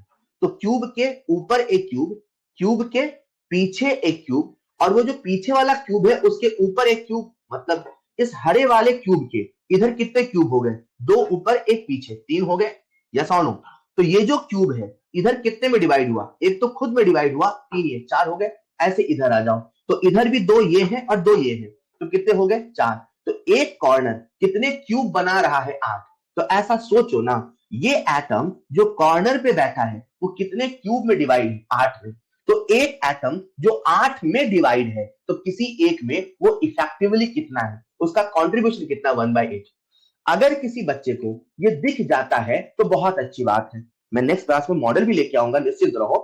अगर किसी बच्चे को दिख जाता है तो बहुत अच्छी बात है, अगर किसी बच्चे को नहीं दिखता तो याद कर ले क्या, अगर कभी कोई एटम बॉडी के सेंटर पे होगा, अगर कभी कोई एटम बॉडी के सेंटर पे होगा तो कंट्रीब्यूशन 1 होगा। अगर कभी कोई एटम फेस के सेंटर पे होगा तो कंट्रीब्यूशन हाफ होगा। अगर कभी कोई एटम एज के सेंटर पे होगा तो कंट्रीब्यूशन 1/4 होगा। अगर कभी कोई एटम कॉर्नर पे होगा तो कंट्रीब्यूशन 1/8 होगा। दिखा तो ठीक, नहीं तो याद कर लो, हालांकि दिख जाता है। देखो ना, सोचो ना, ये जो कॉर्नर है उससे कितने क्यूब बना रहे हैं। ऐसा मैं रंगीन बनाऊं क्या, चलो एक मिनट, थोड़ा पीछे चलते थोड़ा सा पीछे चले, अभी आपको दिखाता हूं। मैं आपको दिखा रहा हूं कि एक कॉर्नर से कितने क्यूब बनाए जा सकते हैं। एक बच्चे ने लिखा है सर फील नहीं आया, ये वाला अभी आ रहे हैं।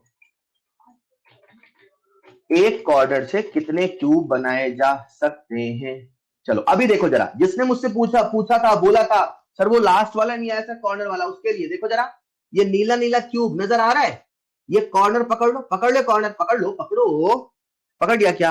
अब इस कॉर्नर से अपने को आगे पीछे ऊपर नीचे चलना है, राइट। तो ये जो आपको सेंटर दिख रहा है, ये वाला कॉर्नर दिख रहा है क्या, अपने को देखना है इस कॉर्नर से और कितने क्यूब बनाए जा सकते हैं। तो एक क्यूब पीछे बना रहे हैं, देखो ये मैंने रेड कलर से बनाया, चलेगा। एक क्यूब मैंने पीछे बनाया, चलेगा। अब एक ये हो गया, एक पीछे हो गया, तो इसी कॉर्नर से ऊपर भी तो बनेगा ना यार, एज इट इज। तो एक ये हो गया, एक इधर हो गया, कितने हो गए, 4। अब ऐसे इधर बनाओ, तो ये हो गया 5, फिर ऐसे पीछे बनाओ 6, फिर ऐसे इस कॉर्नर से राइट हैंड साइड पे ऊपर बनाओ। ठीक है, अभी 1 मिनट रुकना, मैं इसे मिटा रहा हूं। जब मैं आपको हैंडआउट दूंगा ना, तसल्ली से इमेजिन करना आ जाएगा, चिंता मत करो। जिस बच्चे ने कहा फिर ऐसे ऊपर बनाओ, तो 4 लेफ्ट हैंड साइड हो गए, 4 राइट हैंड साइड हो गए, टोटल कितने हो गए, 8। तो वहां से कंसेप्ट आया कि टोटल 8, एक कॉर्नर टोटल 8 में डिवाइड होता है। क्लियर। टोटल 8 में डिवाइड होता है।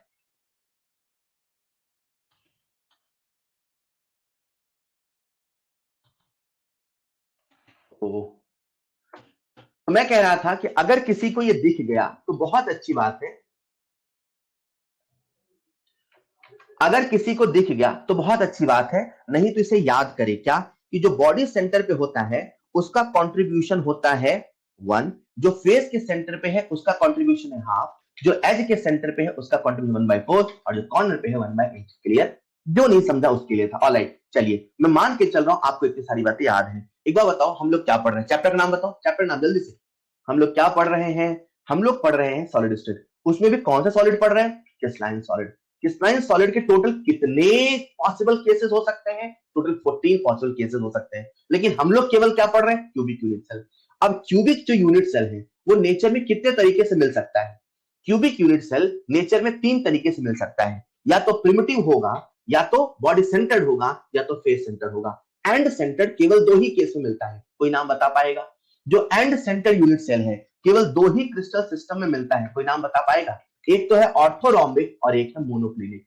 एक तो है ऑर्थोरोम्बिक और एक है मोनोक्लिनिक। यस और नो? तो 3 तो होते हैं। अब एक एक करके पढ़ते हैं। सबसे पहले आता है सिंपल। अभी टाइम हो चुका है क्या? तो चलो इसे नेक्स्ट क्लास में पढ़ते हैं, इसे नेक्स्ट क्लास में करते हैं, ठीक है? आज अभी इतना ही करते हैं, इसे नेक्स्ट क्लास में करते हैं। ऑलराइट, ऑलराइट, जितना पढ़ा है उतना रिवाइज जरूर करना। करोगे क्या रिवाइज? अभी टाइम है क्या?